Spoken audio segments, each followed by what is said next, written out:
A nuestro grupo le tocó los neurotransmisores, los cuales son las moléculas químicas que permiten la comunicación entre las neuronas en el sistema nervioso. Son fundamentales también para la transmisión de señales de una neurona a otra a través de la sinapsis. Entender los neurotransmisores es clave para comprender cómo funciona el cerebro y el sistema nervioso en conjunto. Además, también existen varios tipos de neurotransmisores y cada uno con funciones específicas.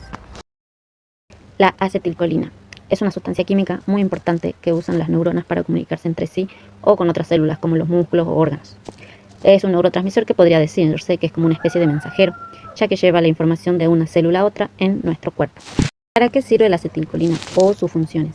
La acetilcolina trabaja en dos lugares principales. Primero, en el sistema nervioso periférico, que es el que conecta el cerebro con el resto del cuerpo. Y sus funciones son: hace que los músculos se muevan. Cuando vos querés mover una pierna, una mano o respirar, se libera acetilcolina. Después ayuda a controlar funciones automáticas del cuerpo como el ritmo del corazón, sudoración, digestión y salivación. El segundo lugar en el que trabaja es en el sistema nervioso central. Está en el cerebro y en la médula espinal. Sus funciones son: ayuda a pensar, concentrarse y aprender. Es muy importante para la memoria y también participa en el sueño, sobre todo en las fases donde soñamos. La acetilcolina es agonista o antagonista. La acetilcolina es un agonista natural.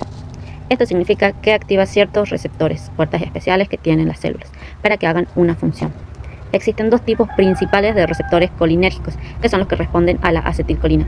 Tenemos primero los receptores nicotínicos, que están en los músculos, los ganglios nerviosos y el cerebro. Después tenemos los receptores muscarínicos, que están en los órganos como el corazón, los pulmones y el sistema digestivo. ¿Cuál es su relación con los medicamentos? Muchos medicamentos afectan la acetilcolina para curar enfermedades o controlar síntomas. Tenemos medicamentos que imitan o aumentan la acción de la acetilcolina. Estos se usan cuando se necesita estimular sus efectos. Uno de ellos es la neostigmina, que aumenta la acetilcolina bloqueando la enzima que la destruye. Después tenemos el donepezilo, que es usado para mejorar la memoria en personas con Alzheimer. Después la pilocarpina, que se usa en el glaucoma porque ayuda a reducir la presión del ojo. Después tenemos los medicamentos que bloquean la acción de la acetilcolina, que se usan cuando se necesita frenar sus efectos. Tenemos la atropina, que bloquea los receptores muscarínicos, que mencioné anteriormente. Se usa para aumentar el ritmo cardíaco en cirugías o en intoxicaciones. Después tenemos la hipratropio o tiotropio, que son usados en asma para relajar los bronquios y que entre más aire. Después tenemos la curare, y los que son similares, que bloquean los receptores en los músculos, que se usan como relajantes musculares en anestesia. Eso sería la relación de la acetilcolina con los medicamentos. El glutamato es el neurotransmisor excitatorio más abundante en el sistema nervioso central.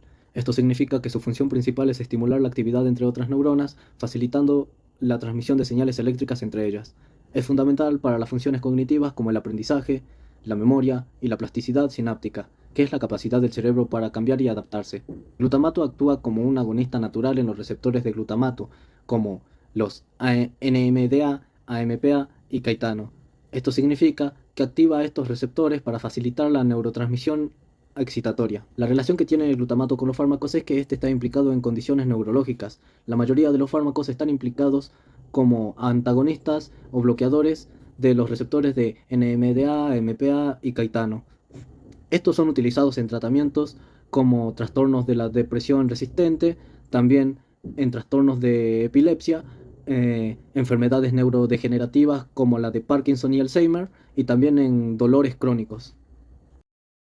Hola, soy Chávez Santiago Nahuel, alumno de la carrera de Enfermería de la Universidad de San Salvador de Jujuy, y voy a hablar de lo que sería la norepinefrina, o también conocida como noradrenalina.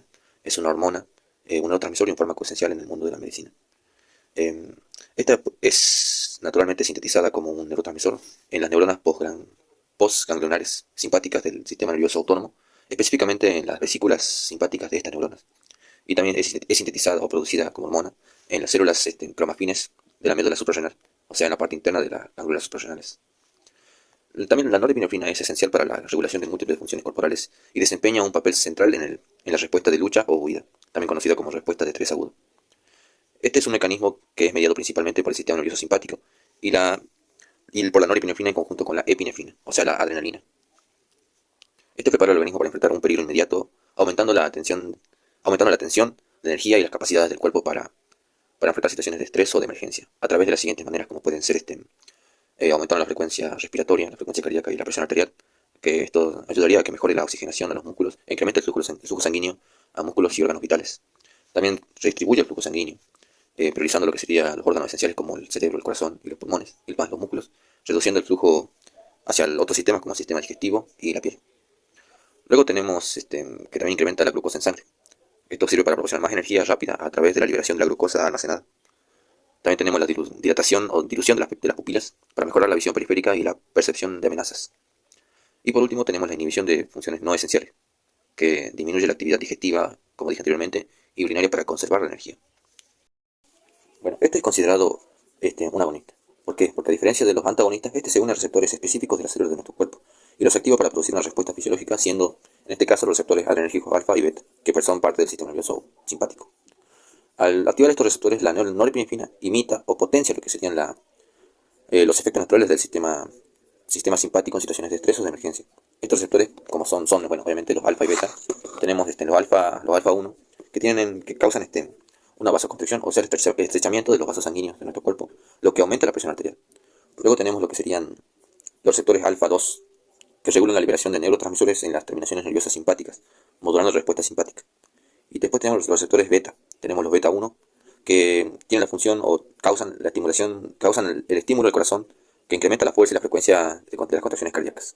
Esta actividad permite respuestas fisiológicas rápidas y efectivas, mejorando la perfusión de órganos vitales como el cerebro, el corazón o los riñones. En el ámbito médico, la norepinefrina es fundamental en el tratamiento de condiciones críticas donde la presión arterial y la perfusión tisular están comprometidas. Tenemos los usos clínicos, que puede ser como se utiliza en casos como el choque séptico o shock séptico, que es la primera elección para revertir la hipotensión severa asociada con infecciones graves.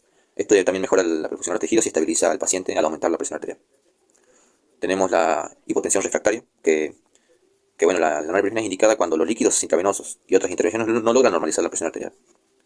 También tenemos el soporte preoperatorio, que bueno, la norepinefrina es utilizada en cirugías complejas para prevenir la hipotensión intraoperatoria, especialmente en pacientes que tienen procedimientos cardiovasculares y neuroquirúrgicos. Y luego también tenemos en tratamientos de emergencia, en choques cardiogénicos o choques neurogénicos. La norepinefrina en estos casos aumenta la presión arterial, sin comprometer significativamente el ritmo cardíaco. Cabe aclarar que la norepinefrina y la dopamina son inotrópicos. Ambos aumentan lo que sería la presión arterial, pero la diferencia entre estos dos es que la norepinefrina, al aumentar la presión arterial, puede producir un descenso de la frecuencia cardíaca, y es utilizado en pacientes taquicárdicos por ese mismo motivo. Y la dopamina aumenta la presión arterial, pero también aumenta lo que sería la frecuencia cardíaca. Por eso se utiliza más en pacientes bradicárdicos. En el caso de la dopamina, al igual que el resto, es un neurotransmisor, y esto quiere decir que es una molécula química que se encarga de mantener la comunicación entre las neuronas y el resto de las células del sistema nervioso. Particularmente la dopamina pertenece a la familia de las catecolaminas y es catalogada como el neurotransmisor catecolaminérgico más importante dentro del sistema nervioso central de los mamíferos. La dopamina se sintetiza en las neuronas dopaminérgicas que se ubican en el tronco del encéfalo, y en especial en la sustancia negra y en el hipotálamo. La dopamina tiene efectos sobre 5 receptores dopaminérgicos que se denominan D1, D2, D3, D4 y D5, y pueden tener efectos inhibitorios o excitatorios dependiendo de su tipo y de su localización. La dopamina tiene acción en distintos procesos como puede ser el movimiento, la motivación, la memoria, la toma de decisiones, la recompensa cerebral y la regulación de la conducta, aunque también tiene algunas funciones por fuera del cerebro que se denominan funciones periféricas fisiológicas, como puede ser la motilidad gastrointestinal, la regulación de la presión arterial y la modulación del sistema inmune. La relación que tiene la dopamina con los medicamentos es que la dopamina en sí misma actúa como un agonista natural de sus propios receptores dopaminérgicos. Esto significa que la dopamina se une con ellos y de esa manera produce su efecto en el sistema nervioso central.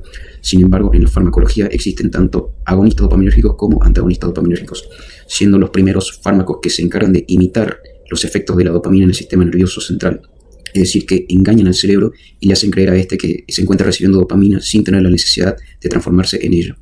Y se utiliza en tratamientos como el Parkinson, la depresión y la hiperprolactinemia. Mientras que, por su parte, los antagonistas dopaminérgicos son fármacos que inhiben a los receptores dopaminérgicos, es decir, que impiden que la dopamina pueda ejercer su función, y se utilizan en tratamientos de trastornos psiquiátricos como puede ser la esquizofrenia, el trastorno bipolar y también para regular los vómitos y las náuseas. La serotonina es un neurotransmisor que se encuentra en el cerebro y en otras partes del cuerpo. Es una molécula química que ayuda a transmitir señales entre las neuronas, lo que permite que el cerebro y el cuerpo funcionen de manera adecuada. Las funciones de la serotonina son regular el estado de ánimo, el apetito y ansiedad, el sueño y vigía, reducir la percepción del dolor, la temperatura corporal, la respuesta sexual. Importancia de la serotonina. La serotonina es importante para mantener la salud mental y física. Los niveles bajos de serotonina están relacionados con depresión, ansiedad, trastorno del sueño y dolor crónico.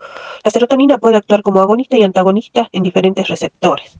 Agonista de la serotonina. Son moléculas que se unen a los receptores de serotonina y los activan, lo que puede producir efectos terapéuticos en condiciones como la depresión y la ansiedad. Antagonista de la serotonina.